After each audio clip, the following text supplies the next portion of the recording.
ठीक है। तो अभी हम लोग बात करते हैं कि लॉसेस इन ऑप्टिकल फाइबर में कैसे कैसे लॉस हो सकता है, सिग्नल का जो लॉस होता है वो किसकी वजह से होता है, और कितना लॉस होता है, किस वेवलेंथ पे हम लोग मूव कराएं तो लॉस कम होगा, या किस एंगल पे मूव कराएं तो हमारा लॉस कम होगा। ठीक है। तो लॉसेस बेसिकली टू टाइप्स के होते हैं, एक एटीन्यूएशन होता है आपका, एटीन्यूएशन होता है, और दूसरे को बोलते हैं डिस्टॉर्शन होता है। एटीन्यूएशन होता है और दूसरा होता है डिस्टॉर्शन। एटीन्यूएशन अगर हमारा लॉस एम्पलीट्यूड में है, अगर हमारा लॉस एम्पलीट्यूड में है तो उसको बोलेंगे एटीन्यूएशन। ठीक है। अगर चेंज इन शेप की वजह से लॉस हो रहा है उसको बोलेंगे डिस्टॉर्शन। ठीक है। दोनों में क्लियर समझना, अगर हमारा लॉस एम्पलीट्यूड में हो रहा है, एम्पलीट्यूड की वजह से हमारा लॉस हो रहा है तो उसको बोलेंगे एटीन्यूएशन। अगर हमारा लॉस चेंज इन शेप की वजह से हो रहा है, मतलब जो शेप अगर चेंज हो रहा है उसकी वजह से हो रहा है तो उसको बोलेंगे डिस्टॉर्शन। ठीक है। तो फर्स्ट हम लोग एटीन्यूएशन के बारे में बात करते हैं। फर्स्ट हम लोग एटीन्यूएशन के बारे में बात करते हैं। एटीन्यूएशन हमारा क्या होता है? Attenuation basically loss of optical power as light travel down in the fiber is known as the attenuation। जो भी हमारा ऑप्टिकल पावर, आउटपुट पावर में लॉस आएगा उसको एटीन्यूएशन बोलेंगे। The loss of optical power as light travel down a fibre is known as attenuation. ठीक है। इसको क्या है, ये हमारा क्या है, एटीन्यूएशन हमारा क्या होता है, रेशियो होता है बेसिकली आउटपुट पावर और इनपुट पावर के बीच में। तो आउटपुट पावर और इनपुट पावर के बीच में एक रेशियो होता है और इसको डिनोट करते हैं। Suppose P naught is the output power, P naught is the output power and P I is the input power. तो इनपुट पावर हम लोग सिग्नल के फॉर्म में देंगे। वो input power suppose P I है और आउटपुट जो हमें सिग्नल मिलेगा, उस आउटपुट का जो पावर मिलेगा वो हमारा सपोज पी नॉट है। तो लॉस होगा हमारा, एटीन्यूएशन होगा, वो P naught equals to P I input E की power minus alpha L, minus alpha L. यानी कि जो लॉस होता है हमारा एक्सपोनेंशियली होता है, लॉस होता है जो हमारा एक्सपोनेंशियली होता है, और लेंथ के साथ हमारा जो ऑप्टिकल फाइबर का लेंथ होता है उसके अकॉर्डिंग बढ़ता जा रहा है। तो ई की power minus alpha alpha L, where L is the length of the fibre, where L is the length of the fiber and alpha is the fiber attenuation coefficient। ठीक है। फाइबर को क्या, अल्फा को क्या बोलेंगे, fibre attenuation coefficient बोलेंगे। और इसकी वैल्यू क्या है, ये इसकी वैल्यू हम लोग इसके लॉगरिथमिक में, लॉगरिथमिक निकालेंगे। लॉगरिथमिक अगर लॉग कर देंगे तो फिर हमें इसकी वैल्यू फाइंड आउट हो जाएगी, और वो वैल्यू हो जाएगी हमारी कितनी आती है, alpha equals to 1/L 1/N log P I upon P naught, P I upon P naught है। ठीक है।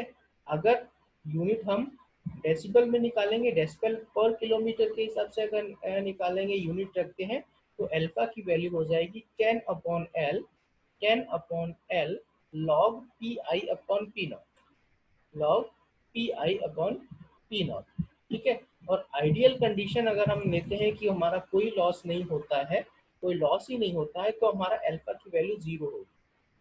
अगर आइडियल कंडीशन में क्या हम लोग मान के चलते हैं कि हमारा कोई लॉस नहीं होता है, जो भी सिग्नल हमने भेजा और वही हमें सेम ऐसे सिग्नल मिल जाएगा, उसमें कुछ लॉस नहीं होगा, तो फिर वहाँ पे एटीन्यूएशन जो है हमारा 0 होगा, यानी कि अल्फा की वैल्यू हमारी 0 होगी। ठीक है। तो directly P naught is equal to P initial, P power output equals to power initial हो जाएगा। ठीक है। अब एटीन्यूएशन जो हमारे हैं वो टू टाइप्स के होते हैं, एक इंट्रिंसिक एटीन्यूएशन होता है, एक एक्सट्रिंसिक एटीन्यूएशन होता है।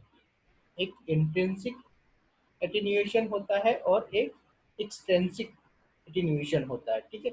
इंट्रिंसिक एटीन्यूएशन में क्या होगा, इंट्रिंसिक एटीन्यूएशन हमारा जो है मटेरियल की वजह से होता है, material inherent of the fibre की वजह से जो भी हमारा लॉस होगा वो हमारा इंट्रिंसिक इंट्रिंसिक एटीन्यूएशन बोला जाएगा। ठीक है।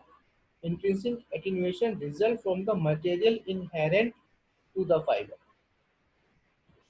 इसकी वजह से जो भी लॉस होगा हमारा मटेरियल के जो इन हैंड की वजह से जो लॉस होगा उसको बोलते हैं इंट्रिंसिक इंट्रिंसिक एटीन्यूएशन। ठीक है। अब ये किसकी वजह से होता है? ये हमारा होता है इम्प्योरिटीज की वजह से। जो इंट्रिंसिक होगा हमारा एटीन्यूएशन, वो बेसिकली इम्प्योरिटीज की वजह से होगा। जो भी जब ऑप्टिकल फाइबर बनाया जाता है ड्यूरिंग मैन्युफैक्चरिंग, जो भी अगर उसमें जो इम्प्योरिटीज आएगी उसकी वजह से हमारा इंट्रिंसिक एटीन्यूएशन आएगा। ठीक है। अब इंट्रिंसिक एटीन्यूएशन भी टू टाइप्स के हो जाते हैं। तो जब इसमें जब लाइट ट्रेवल करती है तो कुछ कहीं पे एब्जॉर्शन होता है, कहीं पे स्कैटरिंग हो जाता है। जो हमारा अ, जो मटेरियल मैन्युफैक्चरिंग होता है उसमें इम्प्योरिटीज अगर कुछ ऐड हो जाती हैं, उस इम्प्योरिटीज की वजह से क्या होती है, जो हमारी जब लाइट ट्रेवल करती है ऑप्टिकल फाइबर में, वो कहीं पे एब्जॉर्ब होने लगती है और कहीं पे स्कैटरिंग होने लगती है। ठीक है। कहीं पे एब्जॉर्ब होने लगती है और कहीं पे स्कैटरिंग होने लगती है। तो जो एब्जॉर्शन पोर्शन को बोलेंगे हमारा मटेरियल एब्जॉर्शन, कि मटेरियल एब्जॉर्ब कर रहा है। और जो स्कैटरिंग अगर होती है तो उसको रिले स्कैटरिंग बोलेंगे, रिले स्कैटरिंग बोलेंगे। ठीक है। तो अब बात समझ में आई। इंट्रिंसिक एटीन्यूएशन होता है। एटीन्यूएशन भी हमारे टू टाइप्स के हो गए, कौन से? इंट्रिंसिक और एक्सट्रिंसिक एटीन्यूएशन। इंट्रिंसिक एटीन्यूएशन कब होगा? जब हमारा मटेरियल में इम्प्योरिटीज आ जाएगी। मटेरियल की वजह से जो भी एटीन्यूएशन होगा वो मटेरियल इम्प्योरिटीज की वजह से होगा। और इम्प्योरिटीज की वजह से जो भी अगर हमारा वो इम्प्योरिटी क्या करेगा, या तो सिग्नल को एब्जॉर्ब करेगा या तो रिफ्लेक्ट करेगा। ठीक है। या तो स्कैटर्ड करेगा दूसरे एंगल पे। ठीक है। तो अगर हमारा एब्जॉर्शन होगा तो उसको बोलेंगे मटेरियल एब्जॉर्शन। अगर हमारा स्कैटरिंग होगा तो उसको बोलेंगे रिले स्कैटरिंग। ठीक है। अब मटेरियल एब्जॉर्शन के बारे में बात करते हैं। इसमें क्या होता है, इसकी वजह से मटेरियल का एब्जॉर्शन जो है, absorption of the material basically होता है जो हाइड्रोक्सिल OH जो मॉलिक्यूल्स हैं उसकी वजह से हमारा एब्जॉर्शन होता है। और ये OH मॉलिक्यूल्स कैसे हो जाते हैं? ये हमारे वाटर मॉलिक्यूल्स के साथ में जब हमारा फैब्रिकेशन होता है ऑप्टिकल फाइबर का, ये हमारे OH मॉलिक्यूल्स कुछ वाटर के साथ में या तो इसमें क्या वाटर प्रेजेंट हो जाता है, वाटर रह जाता है, या तो फिर इन्वायरमेंट में जो ह्यूमिडिटी होती है उसकी वजह से OH मॉलिक्यूल्स हमारे कुछ इम्प्योरिटीज रह जाती है उसमें। OH मॉलिक्यूल्स इम्प्योरिटीज के फॉर्म में आ जाते हैं और वो हमारा जो है 2 से 5% फाइबर को एटीन्यूएट कर देते हैं। 2 से 5% की फाइबर को जो सिग्नल है उसको एटीन्यूएशन कर देंगे। और ये एटीन्यूएशन हमारा एब्जॉर्प्शन वाला जो होगा वो किसकी मोस्टली इम्प्योरिटीज जो होगी उसमें OH मॉलिक्यूल्स की इम्प्योरिटीज हो जाती है। और ये OH मॉलिक्यूल की इम्प्योरिटीज किसकी वजह से होती है? या तो केमिकल रिएक्शन होगा। केमिकल रिएक्शन हो जो हम लोग ऑप्टिकल फाइबर बनाते हैं तो डिफरेंट टाइप के केमिकल रिएक्शन होते हैं, उसकी वजह से OH प्रेजेंट रहता है। या फिर जो भी हमारा इन्वायरमेंट में ह्यूमिडिटी है उसकी वजह से OH वैल्यू आ जाती है, OH मॉलिक्यूल्स आ जाते हैं, उसकी वजह से हमारा इम्प्योरिटीज डेवलप हो जाती है। ठीक है। तो और इसको अगर लेस भी नहीं कर सकते, बहुत ही अ, उसके साथ बताना पड़ता है सेंसिटिव होके कि कहीं से मटेरियल ह्यूमिडिटी ना आ जाए किसी से, जो केमिकल रिएक्शन हो रहा है वो कैसे हो रहा है। तो उसकी वजह से ये इसको बहुत ही केयरफुली बनाना पड़ता है। ठीक है। अदरवाइज इसमें क्या है, OH मॉलिक्यूल्स प्रेजेंट आ जाएंगे और OH मॉलिक्यूल जब प्रेजेंट आएंगे तो वो हमारे सिग्नल को या तो एब्जॉर्ब करेंगे, एब्जॉर्ब करने लगते हैं और उसकी वजह से हमारा जो सिग्नल है 3 to 5% हमारा एटीन्यूएशन होने लगेगा, यानी कि 3 to 5% उसमें लॉसेस होने लगेंगे। ठीक है। तो अच्छा, इसमें एब्जॉर्शन भी कभी कभी क्या होता है कि से उसके वेवलेंथ पे डिपेंड करने लगता है कि अगर स्ट्रॉन्ग इलेक्ट्रॉनिक एब्जॉर्शन अगर जैसे स्ट्रॉन्ग इलेक्ट्रॉनिक एब्जॉर्शन जो अकर होता है ये वो UV वेवलेंथ पे अकर होता है। वाइल वाइब्रेशनल एब्जॉर्शन अगर एट हायर वेवलेंथ पे IR वेवलेंथ पे वाइब्रेशन एब्जॉर्शन अकर होता है। अ, और UV वेवलेंथ हमारा स्ट्रॉन्ग एब्जॉर्शन इलेक्ट्रॉनिक एब्जॉर्शन जो होता है हमारा UV वेवलेंथ पे हो जाता है। ठीक है। तो ये क्लासिफिकेशन आता है बाद में। और अगर इसके डीप में जाएंगे तो और चीज़ें हमें पता चल जाएंगी कि ओ एस आयंस जो होते हैं उनको कैसे, वो कितनी फ्रिक्वेंसी को एब्जॉर्ब करते हैं और कितना वो नहीं। ठीक है, अब बात करते हैं रिले स्कैटरिंग की। स्कैटरिंग हमारा बेसिकली 90% पार्ट जो 90% जो हमारा एटीन्यूएशन होता है वो रिले स्कैटरिंग की ही वजह से होता है। 90% जो एब्जॉर्प्शन होता है हमारा वो रिले स्कैटरिंग की वजह से होता है, यानी कि या कहें 90% एटीन्यूएशन का 90% जो है हमारा वो रिले स्कैटरिंग की वजह से होता है। और इम्प्योरिटीज की जो एब्जॉर्प्शन है वो बेसिकली हमारा 3 to 5% है। इम्प्योरिटीज की जो एब्जॉर्प्शन है हमारा वो 3 to 5% है। और 90% जो एटीन्यूएशन हो रहा है वो रिले स्कैटरिंग की वजह से होता है। ठीक है, ये रिले स्कैटरिंग की वजह से होता है। और ये इसमें क्या होता है, इसमें होता है the local microscopic density variation of the glass cause local variation of refractive index. ठीक है, जब हम लोग ऑप्टिकल फाइबर जो भी बनाते हैं तो उसमें क्या है, वेरिएशन ऑफ रिफ्रैक्टिव इंडेक्स आ जाता है। वेरिएशन मटेरियल में जो है लोकली जो है, मतलब छोटे छोटे पार्ट्स में जो आ जाएगा उसका रिफ्रैक्टिव इंडेक्स का वेरिएशन आ जाएगा। रिफ्रैक्टिव इंडेक्स का वेरिएशन आ जाएगा, वो वेरिएशन हमारा कॉज करता है किसके, ये से स्कैटरिंग करने लगता है। लोकल माइक्रोस्कोप डेंसिटी में वेरिएशन आ जाएगा। अच्छा, रिफ्रैक्टिव इंडेक्स में वेरिएशन का मतलब है सिंपल से उसके जो मॉलिक्यूल्स की डेंसिटी है, जो डेंसिटी है वो कम ज़्यादा हो जाना। मॉलिक्यूल्स की डेंसिटी है वो कम ज़्यादा हो जाना मटेरियल्स की। क्योंकि रिफ्रैक्टिव इंडेक्स अगर ज़्यादा होता है इसका मतलब क्या है, रिफ्रैक्टिव इंडेक्स अगर कहीं पे मटेरियल का ज़्यादा होता है यानी कि वो ज़्यादा डेंस हमारा मटेरियल है। जैसे कि ग्लास का रिफ्रैक्टिव इंडेक्स हम लोगों ने जब न्यूटन ने एक्सपेरिमेंट किया था तो ग्लास का रिफ्रैक्टिव इंडेक्स, सॉरी वाटर का रिफ्रैक्टिव इंडेक्स दिखा रहे थे 1.33 और एयर का रिफ्रैक्टिव इंडेक्स 1 दिखा रहा है। ठीक है, यही तो आ रहा था ना उसके रिजल्ट में। यानी कि अगर हमारा रिफ्रैक्टिव इंडेक्स ज़्यादा है तो वहाँ पे डेंस मटेरियल होगा, और रिफ्रैक्टिव इंडेक्स कम है तो वो हमारा रेयर मटेरियल होगा। तो अगर वेरिएशन ऑफ रिफ्रैक्टिव इंडेक्स हो जाएगा, वेरिएशन ऑफ रिफ्रैक्टिव इंडेक्स हो जाएगा वहाँ पे, इसका मतलब है मॉलिक्यूल्स जो है हमारे वो कहीं पे रेयर हो जाएंगे, कहीं पे डेंस हो जाएंगे। ठीक है, रेयर हो जाएंगे, कहीं पे डेंस हो जाएंगे। उसकी वजह से हमारा ये जो सिग्नल पहुंच रहे हैं उसमें स्कैटरिंग होने लगेगी, स्कैटरिंग होने लगेगी। और वो स्कैटरिंग हमारे लॉस के फॉर्म में मिलेगी, लॉस के फॉर्म में हमें मिलेगी। अगर स्कैटरिंग चारों तरफ इधर उधर स्कैटर्ड होने लगे इसका मतलब क्या हुआ, वो हमारा लॉस में आ जाएगा, वो एटीन्यूएशन हो जाएगा। ठीक है, तो बेसिकली रिले स्कैटरिंग जो एकर करता है ये हमारा वेरिएशन ऑफ रिफ्रैक्टिव इंडेक्स हो जाता है किसमें, मटेरियल में। जब हम उसको बनाते हैं फैब्रिकेशन के टाइम में तो वेरिएशन ऑफ रिफ्रैक्टिव इंडेक्स हो जाता है, उसकी वजह से हमारा रिले स्कैटरिंग होता है, उसकी वजह से हमारा लॉस आता है। तो ऐसे लॉस को बोलेंगे हम रिले स्कैटरिंग और रिले स्कैटरिंग एटीन्यूएशन। ठीक है, अब जब वेवलेंथ के अकॉर्डिंग अगर देखा जाए तो अगर 800 नैनोमीटर्स को यहाँ यहाँ से दिखाते हैं।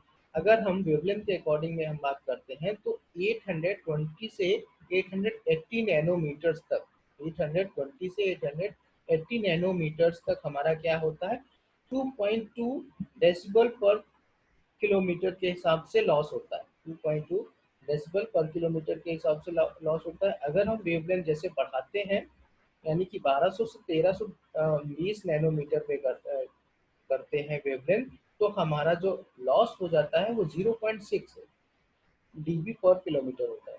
0.6 डीबी पर किलोमीटर है। और हम लोग बढ़ाते हैं और वेवलेंथ बढ़ाते हैं यानी कि 1550 से 1610 करते हैं तो 0.2 डीबी पर किलोमीटर हुआ। इसका मतलब क्या हुआ, जो लॉस है हमारा ये भी हमारा डिपेंड कर रहा है वेवलेंथ पे। जो लॉस है हमारा वो भी हमारा डिपेंड कर रहा है जो फ्रीक्वेंसी हम लोग ट्रेवल करा रहे हैं, जो सिग्नल हम लोग भेज रहे हैं उसकी वेवलेंथ क्या है। ठीक है, यानी कि इस वेवलेंथ से 1550 से 1610 के वेवलेंथ पे हमारा जो लॉस है वो सबसे कम है। ठीक है, लॉस है वो सबसे कम है। ठीक है, तो इसका मतलब है ये मोस्ट फेवरेबल वेवलेंथ है हमारा 1550 से 1610 के बीच में।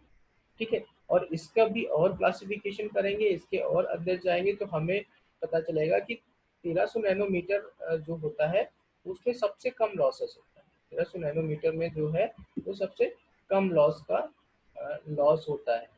ठीक है, तो ये हम लोग इंट्रिंसिक एटीन्यूएशन के बारे में बात किया है। इंट्रिंसिक एटीन्यूएशन में क्या है, दो चीजें आई हैं, एक तो मटेरियल एब्जॉर्प्शन और रिले स्कैटरिंग। ठीक है, अभी हम लोग एटीन्यूएशन के बारे में बात कर रहे थे। एटीन्यूएशन के बारे में बात करने का मतलब है मटेरियल एटीन्यूएशन अगर हमारा होता है, एटीन्यूएशन होता है क्या, आउटपुट पावर और इनपुट पावर में जो लॉस होता है उसको एटीन्यूएशन बोलते हैं। और एटीन्यूएशन हमारा टू टाइप्स के होते हैं, इंट्रिंसिक एटीन्यूएशन और एक्सट्रिंसिक एटीन्यूएशन।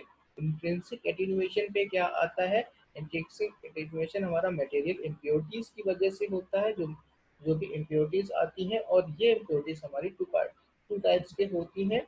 और इसमें क्या होता है, सिग्नल हमारा क्या करेगा, या तो मटेरियल एब्जॉर्ब करेगा उस सिग्नल को, या तो फिर क्या करेगा, वो मटेरियल स्कैटरिंग करने लगेगा, सिग्नल को स्कैटर्ड करेगा दूसरे एंगल्स में। ठीक है, तो उसकी वजह से हमारे लॉसेस आएंगे। अगर मटेरियल हमारा एब्जॉर्प्शन कब होता है, मटेरियल एब्जॉर्प्शन तब होता है जब उसमें OH मॉलिक्यूल्स अगर प्रेजेंट रहते हैं। जब ऑप्टिकल फाइबर बनाया जाता है, अगर उसमें OH मॉलिक्यूल्स हैं तो हमारा 3 से 5% का जो फाइबर एटीन्यूएशन होता है, और वो OH मॉलिक्यूल्स क्या करते हैं, सिग्नल को एब्जॉर्ब करने लगते हैं। ठीक है, अगर हमारा स्कैटरिंग हो रही है तो स्कैटरिंग बेसिकली क्या होती है, स्कैटरिंग हमारा किस वजह से होता है, वेरिएशन ऑफ रिफ्रैक्टिव इंडेक्स हो जाता है।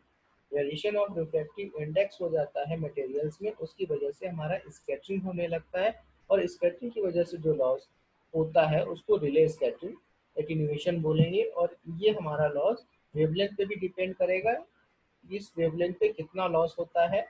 और इसलिए हमारा डिस्क्राइब किया गया है कि अगर देखा गया कि 820 टू 880 नैनोमीटर तक अगर वेवलेंथ हम रखते हैं तो सबसे मैक्सिमम लॉस रहता है। अगर हम 1550 टू 1610 तक अगर वेवलेंथ रखते हैं तो हमारा लॉस सबसे मिनिमम रहता है, 0.2 रहता है। ठीक है, अब हम लोग बात करते हैं एक्सटेंसिक एक्सटेंसिक के बारे में बात करते हैं एक्सटेंसिक एटीन्यूएशन और बेंडिंग लॉस। एक्सटेंसिक में क्या होता है, अगर हमारा इसमें मैकेनिज्म में कॉज बाय एक्सटर्नल मैकेनिज्म की वजह से हमारा एक्सटेंसिक होता है। एक्सटेंसिक एटेन्यूएशन जो है हमारा लॉसेस होते हैं वो है एक्सटर्नल, मतलब बाहरी चीज की वजह से होता है। इसमें क्या होता है, एक तो माइक्रोस्कोपिक बेंडिंग हो जाए, अगर मैक्रोस्कोपिक बेंडिंग हो जाए या फिर माइक्रोस्कोपिक बेंडिंग हो जाए, मैक्रो बेंडिंग हो जाए या फिर माइक्रो बेंडिंग हो जाए। मतलब अगर लार्ज लेवल में अगर बेंडिंग हो जाए, जैसे ऑप्टिकल फाइबर को आपने पूरा ऐसे मोड़ दिया, ठीक है, कितने एंगल पे मोड़ा है कितना नहीं है, तो अगर ऑप्टिकल फाइबर को आपने टोटली पूरा मोड़ दिया है तो वहां पे जो होगा वो मैक्रो बेंडिंग हो जाएगी। मैक्रो बेंडिंग हो जाएगी कुछ इस तरह से, मैक्रो बेंडिंग हो जाएगी तो सिग्नल का लॉस होने लगेगा, सिग्नल का लॉस होने लगेगा। अगर ये ऐसे पूरा पूरा ऑप्टिकल फाइबर को हमने मोड़ दिया तो वहाँ पे मैक्रो बेंडिंग हो जाएगी और सिग्नल का लॉस होने लगेगा। तो इस टाइप के सिग्नल के लॉसेस को बोलेंगे मैक्रो और बैंड लॉस, क्या बोलेंगे, मैक्रो बैंड लॉस। ठीक है, और अगर माइक्रो बैंड लॉस क्या होगा, अगर सिग्नल सपोज ये आपका ऑप्टिकल फाइबर जो है कुछ इस तरह से छोटे छोटे पार्ट्स में अगर बेंड होने लगे, छोटे छोटे पार्ट्स में बेंड होने लगे, या तो अपर लेयर बेंड हो जाए या नीचे वाली लेयर बेंड हो जाए, तो ये क्या है, इससे हमारा जो लॉस होगा उसको माइक्रो बैंड बोलेंगे।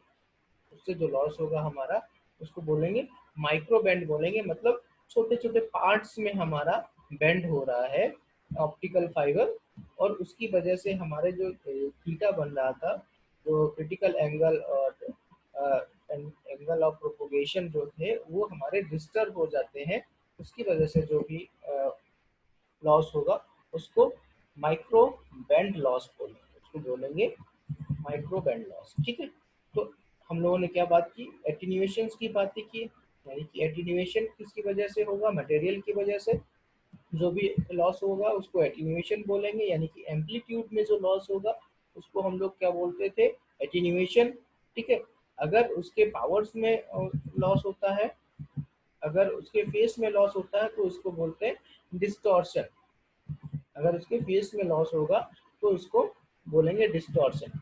अब डिस्टॉर्शन के बारे में हम बात करते हैं। अब जैसे कि ये सिग्नल हमारा जो है होता है वो कोडेड होता है, इसमें पल्स लाइट, और जो हमारा सिग्नल होता है वो डिस्क्रीट फॉर्म में कोडेड होता है, जिसको pulse of light where the transmitted through the fibre, the pulse are given width.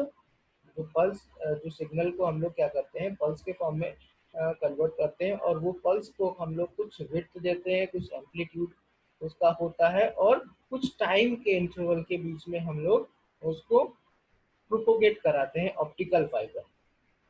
उस टाइम के इंटरवल को में हम लोग प्रोपोगेट कराते हैं ऑप्टिकल फाइबर में। तो क्या होता है, जैसे ही वो पल्स हमारे उस ऑप्टिकल फाइबर में ट्रेवल करती है तो उस पल्स का शेप चेंज होने लगता है, कुछ शेप चेंज होने लगता है सर्टेन टाइम के बाद।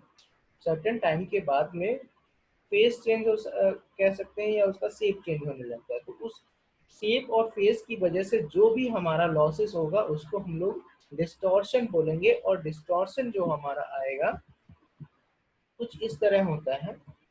सपोज हमने एक पल्स भेजी थी, ये T1 टाइम पे एक पल्स भेजी थी, कुछ ऐसी पल्स थी। ठीक है, अब जैसे ये टाइम T2 पे आई, टाइम T2 पे यानी कि ऑप्टिकल फाइबर में ट्रेवल की, तो ये जो इसका ये जो पार्ट था, ये हमारा पार्ट ये इंक्रीज हो गया, थोड़ा सा T2 टाइम पे इंक्रीज हो गया, और आगे पल्स बढ़ी, तो ये जो पार्ट है हमारा, ये पार्ट और इंक्रीज हो गया, यानी कि ये ब्रॉड हो गई। ये सिग्नल तो हमारा क्या हुआ, ब्रॉड हो गया सिग्नल, जो पल्स के फॉर्म में यू था वो हमारा सिग्नल और ब्रॉड हो गया। और टाइम पे आए तो ये सिग्नल और से ब्रॉड होने लगा। तो यानी कि ये टाइम जैसे जैसे हमारा बढ़ेगा, जैसे जैसे इसकी डिस्टेंस ये ट्रेवल करेगा, ये सिग्नल हमारा ब्रॉडली होता जाएगा और शेप उसका चेंज होने लगेगा, यानी कि उसका फेस जो है वो चेंज होने लगेगा। तो ऐसे जो भी लॉसेस होंगे, ऐसे जो भी लॉसेस होंगे ऑप्टिकल फाइबर में, उसको डिस्टॉर्शन बोलेंगे। क्या बोलेंगे, उसको डिस्टॉर्शन बोलेंगे। ठीक है, अब इसको भी बहुत से उसमें क्लासीफाई कर दिया गया है, आपको बस इतना ही पढ़ना है यहाँ तक, कैसे इसका डिस्टॉर्शन होता है। बस डिस्टॉर्शन होता क्या है, और इंटरमोडल डिस्टॉर्शन, इंट्रामोडल डिस्टॉर्शन, ये अगर पढ़ना चाहो तो पढ़ लेना, but it's not important more than. ठीक है, तो ये डिस्टॉर्शन आपका यहाँ तक। ठीक है, तो आज ये हमारा डिस्टॉर्शन हुआ। तो ठीक है, अब लॉसेस, तो बेसिकली लॉसेस को आप लोग कितने पार्ट्स में डिवाइड कर सकते हो। लॉसेस जो हमारा है, लॉसेस फर्स्ट तो क्या है, लॉसेस को हम लोग, एक तो अगर एम्पलीट्यूड में लॉस हो रहा है तो एटीन्यूएशन बोलेंगे, अगर उसके शेप में लॉस हो रहा है तो हम उसको डिस्टॉर्शन बोलेंगे। एम्पलीट्यूड में अगर सिग्नल के एम्पलीट्यूड में लॉस हो रहा है तो एटीन्यूएशन बोलेंगे, अगर उसके शेप में लॉस हो रहा है, शेप के फॉर्म में अगर लॉस होता है तो उसको डिस्टॉर्शन बोलते हैं। क्या बोलेंगे, डिस्टॉर्शन बोलेंगे। एटीन्यूएशन में क्या बात करेंगे, एटीन्यूएशन जो हमारा होता है वो फाइबर के मटेरियल्स की वजह से होता है, फाइबर के मटेरियल्स की वजह से होता है, और इसका एक फाइबर एटीन्यूएशन कोफिशिएंट भी है, उसको अल्फा से डिनोट करते हैं, और alpha equal to 1/L log pi upon P naught होता है। ठीक है, P I upon P naught होता है। और इसको, अब एटीन्यूएशन हमारे इंट्रिंसिक और एक्सट्रिंसिक टू पार्ट्स में डिवाइड हो गए। इंट्रिंसिक जो एटीन्यूएशन है वो मटेरियल की वजह से एटीन्यूएशन होता है, उसमें क्या है, या तो एब्जॉर्प्शन होगा, या तो एब्जॉर्ब करेगा, या तो स्कैटर्ड करेगा मटेरियल। अगर एब्जॉर्ब करता है तो वो हमारा मटेरियल एब्जॉर्प्शन कहलाएगा, अगर स्कैटरिंग कहलाएगा तो वो रिले स्कैटरिंग कहलाएगा, रिले स्कैटरिंग कहलाएगा। ठीक है, अब ये उसका कितना परसेंटेज है, और कौन से मॉलिक्यूल्स होते हैं जो ऑब्जर्व करते हैं, वो OH मॉलिक्यूल्स है, और 3 से 5% एटीन्यूएशन होता है हमारा तो इस OH मॉलिक्यूल्स की वजह से। ठीक है, और 96% जो है एटीन्यूएशन हमारा होता है बेसिकली स्कैटरिंग की वजह से। और स्कैटरिंग क्यों होती है, स्कैटरिंग हमारी होती है कि वेरिएशन ऑफ रिफ्रैक्टिव इंडेक्स आ जाता है हमारा ऑप्टिकल फाइबर के मटेरियल्स में। जो वेरिएशन ऑफ रिफ्रैक्टिव इंडेक्स होगा तो फिर हमारा स्कैटरिंग होगी और इस उससे हमारा सिग्नल लॉस हो जाएगा। ठीक है, सिग्नल हमारा लॉस आ जाएगा। और इसके कुछ ये लॉस हमारे डिपेंड करता है वेवलेंथ पे भी डिपेंड करता है, और वेवलेंथ हमारा ये है इसका एक यूनिट, ठीक है, वेवलेंथ पे डिपेंड करता है। अब एक्सटेंसिव पे जब बात करते हैं, एक्सटेंसिव तभी होगा या तो हमारा माइक्रोस्कोपिक बेंडिंग होगी या फिर हमारे माइक्रो बेंडिंग होगी, या तो मैक्रो बेंडिंग होगी या तो माइक्रो बेंडिंग होगी। माइक्रो बेंडिंग का मतलब है हमारा पूरा जो ऑप्टिकल फाइबर है बेंड हो जाएगा कुछ इस तरह प्रकार से, तो जो भी सिग्नल का लॉस होगा उसको माइक्रो बेंडिंग बोलेंगे, loss micro bend loss, micro bend loss बोलेंगे। अगर हमारे ऑप्टिकल फाइबर छोटे छोटे पार्ट्स में अगर बेंड होता है, जैसे कि ये इतना पार्ट बेंड हुआ है बाकी सीधा है, फिर से यहाँ इतना पार्ट बेंड हुआ है बाकी सीधा हुआ है, तो अगर ऐसे बेंड की वजह से हमारा जो लॉस आएगा, ऐसे बेंड होंगे तो हमारा तो माइक्रो बेंड लॉसेस कहलाएंगे। क्या कहलाएंगे? माइक्रो बेंड लॉसेस कहलाएंगे। ठीक है। अब अगर शेप की वजह से होता है, शेप की वजह से होने का मतलब क्या होगा, उसको हम लोग डिस्टॉर्शन बोलते हैं। यानी कि इसके जो सिग्नल्स हैं, उसके पल्स जो हमारे पल्स के फॉर्म में भेजे रहे थे, उसका जो शेप चेंज हो रहा है, उस पल्स का शेप चेंज हो रहा है, उसको हम लोग डिस्टॉर्शन बोलेंगे। और शेप क्या चेंज होता है, वो टाइम के अकॉर्डिंग और डिस्टेंस और टाइम के अकॉर्डिंग हमारा इस पल्स का शेप चेंज होने लगता है, उसकी वजह से जो लॉस आएगा उसको हम लोग डिस्टॉर्शन बोलेंगे। मतलब लाइट जो सिग्नल हमारा ब्रॉडली सिग्नल हो जाएगा, ब्रॉडली सिग्नल होता जाएगा। और तो जो ऐसे जो लॉसेस बोलते हैं उसको हम लोग क्या बोलते हैं, उसको हम लोग बोलते हैं डिस्टॉर्शन। ठीक है। तो आज ये आप लोगों